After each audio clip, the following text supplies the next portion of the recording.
Robin, you have a problem. Hello, I am Juan from Just One Reader. I apologize for my disheveled state. I clearly just woke up to finish Fool's Quest. Finally, I did it. I completed the unending book that was Fool's Quest, and I just needed to review this, or it's not really a review, it's going to be more of a disorganized rant. There's a lot to love in Fool's Quest. I am going to tell you straight away, I am giving it 3 stars out of 5.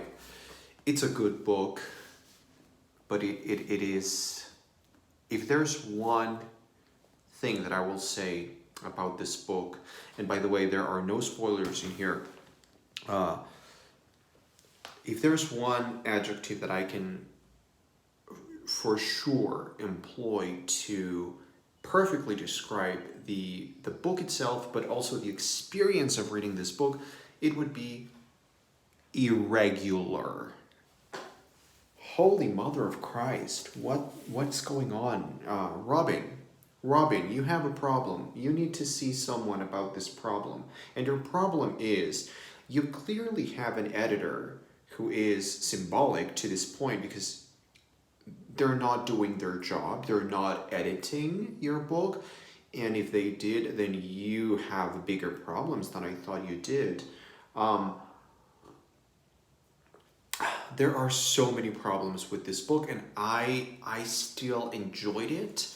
I still found myself lighting up and really savoring and treasuring certain moments in this book, certain characters, certain scenes, certain conversations and interactions and revelations, even though there are not a lot of revelations in this book in particular, but I really loved many ingredients in this recipe, but the experience of mixing this cake batter before putting it in the oven and letting it cook and simmer and fluff, if that makes any sense, that experience of doing all of that sort of build-up was so painful. So this is the second book in the Fits and the Fool, and another one of the really big problems in this particular book is that the previous book, Fool's Assassin, was perfect. This is actually like the opposite of this. Like, these two books are so incredibly different for me in terms of value, quality, and execution. Fuck execution. That's what I'm so mad about with Fool's Quest. If this book were half its length and many of the convoluted, meandering, unnecessary stuff were trimmed down even slightly, not completely, because we know Robin Hobb likes to meander around, but and reflect and think back and, go over the same thoughts and things like a gazillion times. But even if we cut down those bits just slightly, this book would be a 4-star book because it's generally a good sequel in terms of where the story is going, where the characters are going, where Robin Hobb is taking us. It's really beautifully and excitingly setting up the final installment in the realm of the Elderlings, not only this trilogy but the whole series as a whole. It's beautifully and really wonderfully, majestically set up. There's the ending of this book is really, really good, and that makes the book even more fucking frustrating because it could have been great. It could have been great. It could have been the same level of execution and quality and wonder that was Fool's Assassin, but alas, no, it was not. It was rather the opposite. It was rather painful. And I was completely flabbergasted to see that everything just sort of took a turn for the worse. Not everything, I'm exaggerating for the purposes of this ranty video, but peppermint tea. Yeah, the big problem for me was exactly the same problem that I had when I read the Tawnyman trilogy, which was wonderful, and especially the last book, Fool's Fate, ended on such a high note. And then we get the Rainwild Chronicles, and it's like,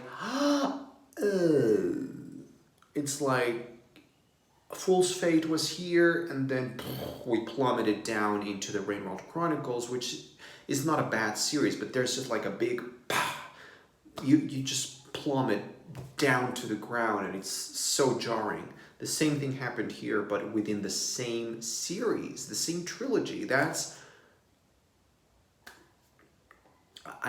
no. This was a 5-star book. This was great. Every single chapter in this long, meandering book was worth it. It was there, it was justified, it was hauntingly good, it was delicious and sad and joyful and exciting, and the ending was so freaking exciting. Like the Target lady from Saturday Night Live, so freaking excited. This was so, this left me in such a high, and then Fool's Quest was kind of a downer, not in terms of the content of the actual story and characters and all that, but just the execution. Like, this book has so many problems. How do you solve a problem like Maria? How do you solve a problem like Robin Hobb's problem with editing and with the final stages of crafting a book? And it's really not her fault. I think it's her editor's fault, whoever that is. I think it's that lady who appears in that video with Robin Hobb and with George R.R. Martin. I think that's the editor. Well, whoever they are, they're not doing their job. And this book, I think, is probably the one from the entire realm of the Elderlings that suffers the most from lack of editing. Well, no.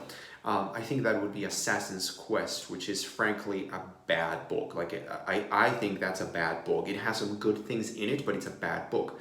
Fool's Quest, on the other hand, is not a bad book. I think this is a pretty good book, but it's just so frustrating. It's not Assassin's Quest, which is 800 pages of nothing. They called me nothing. A chorus line? No? Anyone? One singular sensation, every little step she takes. No? This was not as horrifying and excruciating and unforgivable as Assassin's Quest. But it was borderline Assassin's Quest. Like, this was just so frustrating because it's a good book. It's a good story. Fitz and the Fool, they go on this, like, adventure. They're going to go on an adventure, and it takes forever to get there. Like, this is one of the only books by Robin Hobb where I've been like, why did I read this chapter? What was this chapter for? Why are we repeating this conversation? Why are we saying the same things all over again? They're not really doing anything for the story except just like stopping everything, like pausing the movie. So it was excruciating. Not always, but this book took me over a month to read. So this book put me in a reading slump. That's not good. That rarely happens to me, that a book single-handedly puts me down in this kind of depressive state. This book did that to me because of the execution. So there you go. That's all I want to say about Fool's Quest. Now, what I will say to end on a positive note is that Robin Hobb ended the book on a very positive note as well. For all of the misgivings and all of the ridiculous things that this book did wrong, the ending, the final chapters are really great. I read like the final 70 pages in one sitting. It was the good Robin Hobb that I know is there. She's hiding there. The good Robin Hobb is hidden in this mesh of things. So there's a point in the book when we get to a certain location and we see a part of the world and a set of characters from the previous books, from the Live Ship Traders, from the Rainwound Chronicles, etc. And that's where I was like, oh, okay, this is getting good. And then the book ends on a very high note. So it's good because now I am really pumped to read Assassin's Fate, the final book in the series, in the trilogy and the series. But it took 730 pages to get there. That's inexcusable. So that's Fool's Quest by Robin Hobb. It made me think of all of the negative things that Robin Hobb has given us, especially in Assassin's Quest. Yeah, so by the way, the word quest is only present, I think, twice in the titles of these books, and they are, I think, the worst books in the series so far. Assassin's Quest and Fool's Quest. Well, I don't think Fool's Quest is as bad as the first and second book.